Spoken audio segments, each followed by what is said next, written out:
Marketman. 25년 4월 24일 목요일 마켓남 모닝 시작하겠습니다.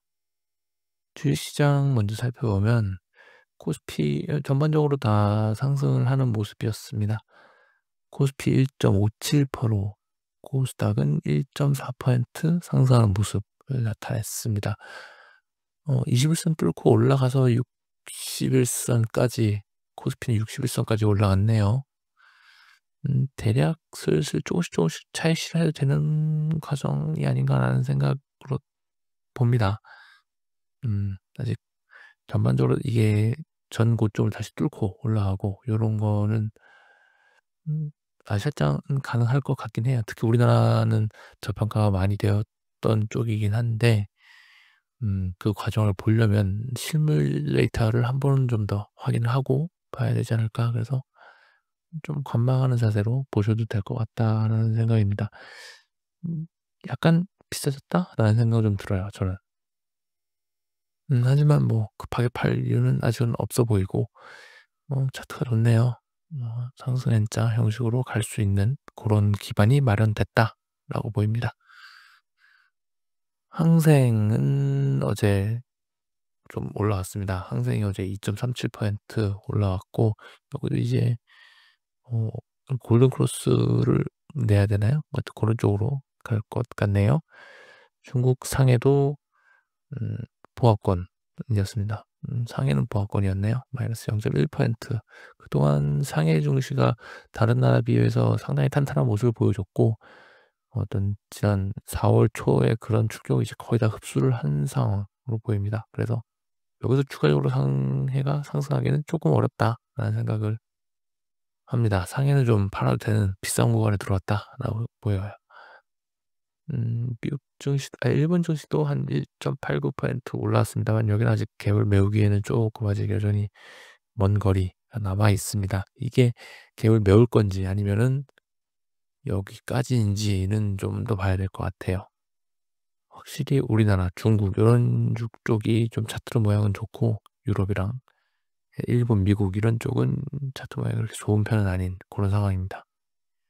미국장 어제 올랐어요. 어제 1.67% S&P가 올랐고 나스닥이 2.5% 많이 올랐죠. 근데 워낙 낮아 있던 상태라 여기는 좀 더 반등 구간을 할 수 있다라는 생각은 듭니다.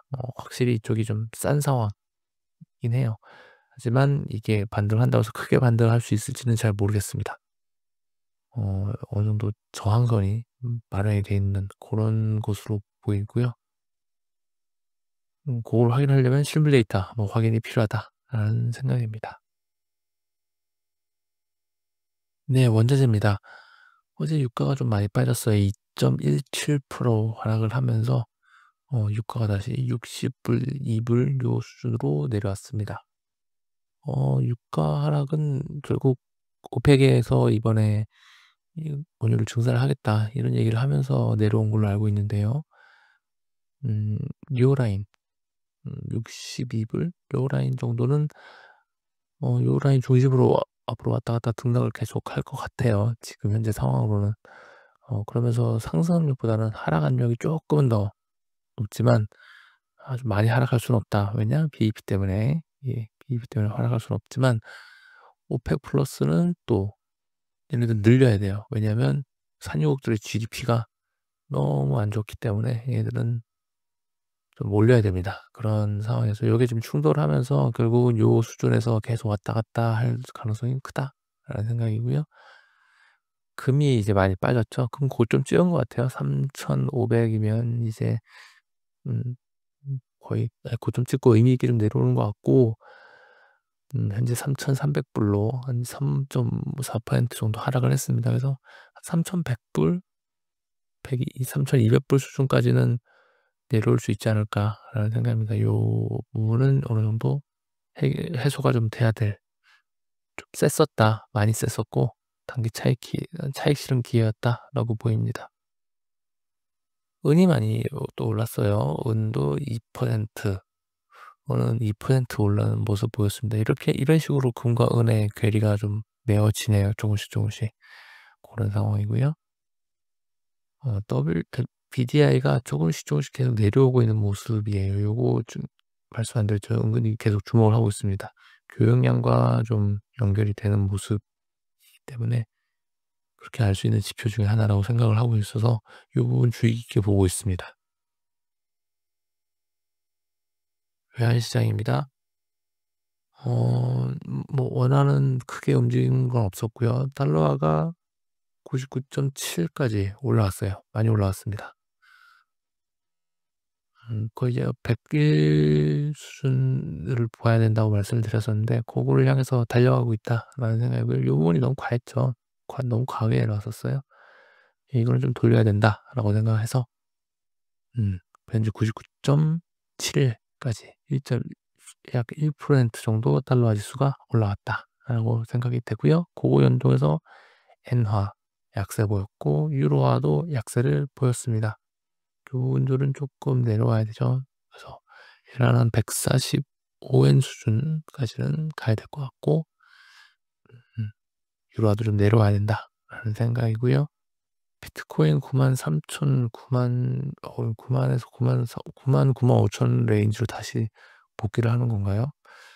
큰 폭의 움직임은 없었습니다만 '버텨냈다.'라는 게 중요하지 않았나라는 생각입니다. 이제 93,000 94,000불 수준에서 유지를 현재 하고 있는 상황. 음.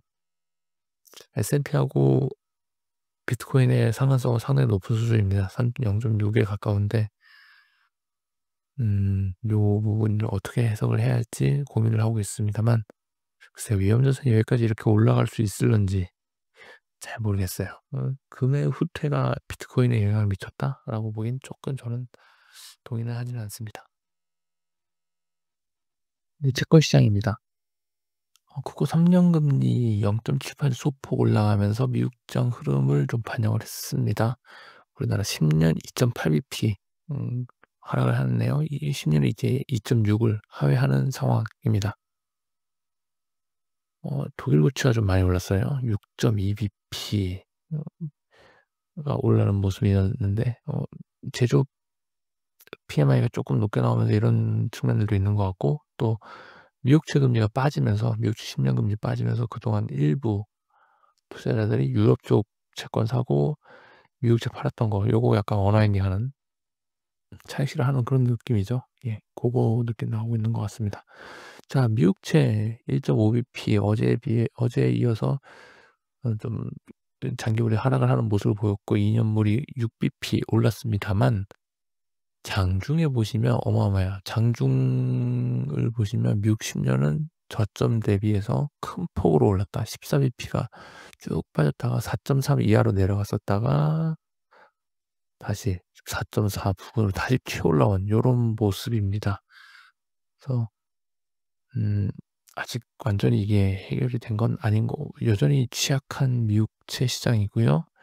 미국채 2년 금리가 6 bp 올라오면서 3.8 수준으로 3.89 수준으로 거의 올라왔는데 여기에 깔려 있는 거는 인플레에 대한 우려가 쪼끔씩 가시화되고 있는 거 아닌가라는 생각을 합니다. 네. 경기 지표 보시겠습니다. 어젠 PMI 나왔는데요. 유로존은 제조업은 상회 그리고 서비스업은 하회하는 그런 뭐 미국도 마찬가지고요. 고런 흐름이 나타났습니다. 프랑스도 마찬가지고 독일도 마찬가지고 그러면서 유로존은 음 제조업은 예상치하고 전월치 전부 다 상회했고요. 서비스업은 예상치하고 전월치 전부 다 하회했습니다. 서비스업 같은 경우에는 50 기준선 이하로 내려가는 모습을 보였습니다. 제조업은 올라오긴 했지만 여전히 아직 50 가기에는 조금은 낮은 상황으로 보이고요. 미국도 비슷한 흐름이 나타났습니다. 근데 미국은 이제 50 이라는 기준선을 제조업이 올라갔네요. 그 외에는 원유 재고가 좀 늘었죠. 원래 원유 재고가 쭉 줄을 걸로 생각했는데 늘었습니다. 요것도 유가 하락에 좀 보탬이 됐던 요인인 것 같습니다. 오늘은 일단 미국에서 실업수당 청구 건수 예정이 되어 있고요. 그리고 주택 지표 중에 기준 주택 판매 요런 것들 나와 있습니다. 애틀랜타 연준의 GDP 나우 요것도 조금 봐야 될 것 같고 굵직한 지표들은 전부 다 좀 다음 주에 있을 예정입니다. 네. 시장 포커스입니다. 어 이 원래 있었던 두 가지 불확실성, 관세하고 펄 주원의 독립성, 이 두 가지 불확실성이 전부 다 낮아지는 흐름이 어제는 나타났다라는 거고요. 그 원인으로는 행정부가 이 모든 걸 몰랐다라고 얘기할 수는 없을 것 같고, 예상을 했어요. 예상을 했는데 그 정도가 애초에 생각했던 수준보다 그걸 넘어갔다라고 생각을 합니다. 그런 과정에서 요새 베센트 재무장관이 많이 나오죠. 러트닉 상무부 장관이라든가 피터 나바로 이런 분들은 언론에 잘 안 나와요. 재무부가 전면에 나서게 됐습니다 지금. 그 말의 뜻은 금융시장 불안에 대한 행정부의 인식이 이쪽을 더 중시 이걸 일단 낮추자라는 쪽으로 바뀌었다. 행정부의 어떤 트럼프 행정부 어떤 기조 자체가 좀 바뀌었다라는 거고요. 그렇다면 이제 시장 우려, 금융시장의 우려를 지나치게 자극하는 요런 조치들은 이제 좀 완화될 수 있다라는 거고, 그게 지금 이 두 가지 불확실성을 완화시키는 흐름으로 가고 있다라는 겁니다. 그래서 이제 다른 얘기들이 나오겠죠. 관세도 당장은 이렇게 얘기는 하겠지만 오래 걸리겠다라고 하지만 어쨌든 낮추는 방향으로 갈 것이고요. 더 이상 그동안의 독립성, 파월 연준의장에 대한 어떤 흔들기는 이제 없을 거고, 문제는 이제 다른 건데 재고입니다. 재고가 있어요. 재고가 많지 않은데 남은 재고가 소진되기 전에 관세 낮추는 협상이 이루어져야 가격이 안정이 될 것 같거든요. 제가 얘기하는 건 이제 생산 가격. 그렇지 않으면 인플레이션 걱정해야 돼요. 어떨 때 코로나 때 겪었던 그런 인플레이션. 코로나 때 생각을 해 보시면 물건이 없어서 미국에서 물건 달라고 중국에서 빨리 물건 좀 달라고 막 했던 그런, 막 리오프닝 초반에 있었던 중국 폐쇄하고 이럴 때의 흐름이 비슷하게 또 동일하긴 않겠지만 약간 비슷한 양상으로 스스로 만들어서 가고 있다라는 겁니다. 그래서 요거를 이제 앞으로 어떻게 해결해 나갈 것이냐, 이게 앞으로의 키가 아닐까라고 생각을 합니다. 네, 마케는 오늘 여기까지고요. 네, 오늘 하루도 화이팅 하시기 바랍니다. 감사합니다.